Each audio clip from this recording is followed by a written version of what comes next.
Authorities are bracing for thunderstorms with gale-force winds to hit Cape Town, Drakenstein, the Overberg and Stellenbosch municipalities on Sunday. The Weather Service has upgraded the level 6 weather warning for interior winds to now level 8.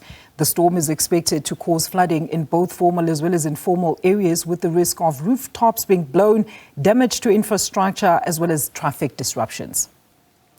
Let's now continue with our inclement weather updates and get an update about the weather situation in Cape Town. Let's welcome on the line Colin Deiner, the Chief Director of the Western Cape Disaster Management Teams. Colin, a very good afternoon to you. Thank you so much for your time. So how are you preparing for the forecasted cold fronts expected in the province starting this weekend? And has there been any incidents reported so far? Good evening. Yeah, so at the moment, the weather is still pretty good here. The skies are still clear, but obviously we've received the warning. So we do believe that early morning Sunday and into Sunday, and then for the whole week, really going into next Friday, we are going to be hit by a series of cold fronts with the warnings between level 6 and 8. And, it includes strong winds, rain, also snow, 12 centimeters of snow that we've received, which is going to be in high-lying areas, intense cold, and then there's also quite widespread small hailfalls. So it's quite a broad kind of spectrum of incidents that we could anticipate.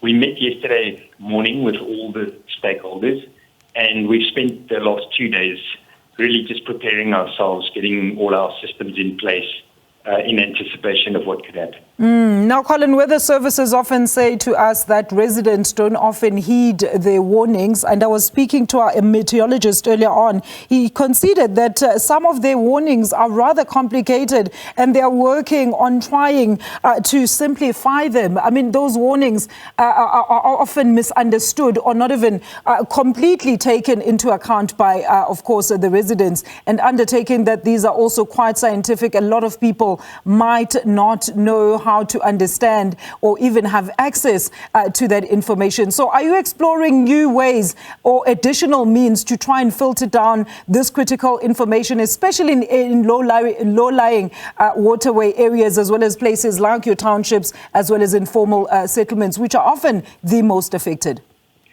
Yeah, so I think there's two things. The one is that South African Weather Services has moved to what we call an impact-based weather warning system, and that's where you start hearing the level 4 and level 6. And, we had a level 9 earlier this year, which more focuses on what is the actual impact. So it's not just, the meteorological information, but it's more like what is the impact going to be. I think that helps quite a bit because that sort of people can internalize that and they can understand sort of what that is. And then I think the other important thing is the credibility that we need to build up as disaster management, that people can say that they understand the warning coming not only from a weather service perspective, but also from a safety perspective.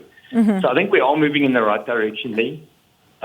Clearly, it is a broad spectrum of public that you have to reach, people that have immediate access to information and people that don't. And you have to consider all of that. Now, where do people contact you, Colin, for assistance or for any information in relation to your services? Are there emergency places or shelter where they can turn to for immediate assistance?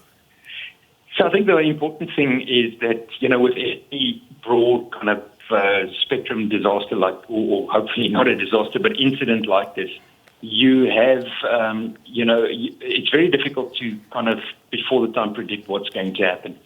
So what we try and do is we try and provide as much information as we can through yourselves, the various media that we can do it through.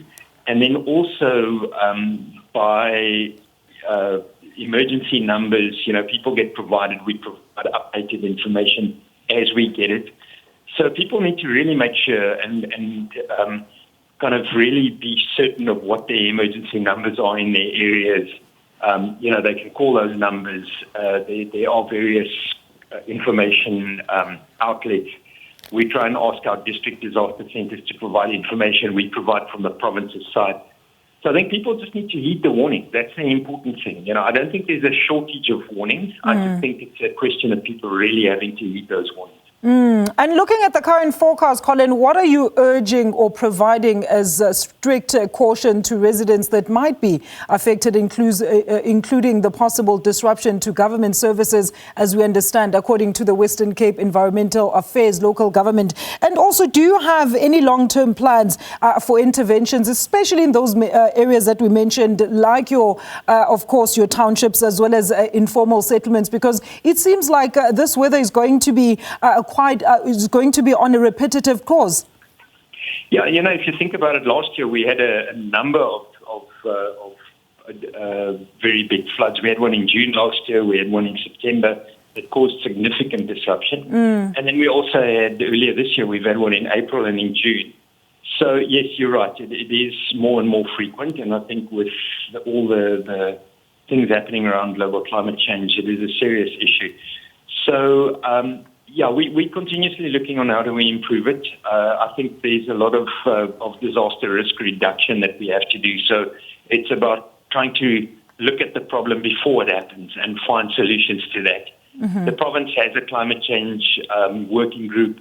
We also work a lot on, water and various other risks. So I think, it's an ongoing process. It's not something that there's immediate answers for. I think across the world we've seen challenges. With our wildfires we have challenges that we have to look at adapting all the time. So I think that's really the approach really has to be is looking at every incident as it happens. How can we improve on it? And, and that's, it's also, I think if I can mention, it is what we call a whole of society approach. It's not just a disaster management center approach. Everybody from different parts, government as well as non-government, really have to be involved in how do we find solutions. Colin, thank you so much for that input this afternoon. Mr. Colin Deiner there, Western Cape Disaster Management, on caution to residents in areas that might be affected by the forecasted inclement weather in the region.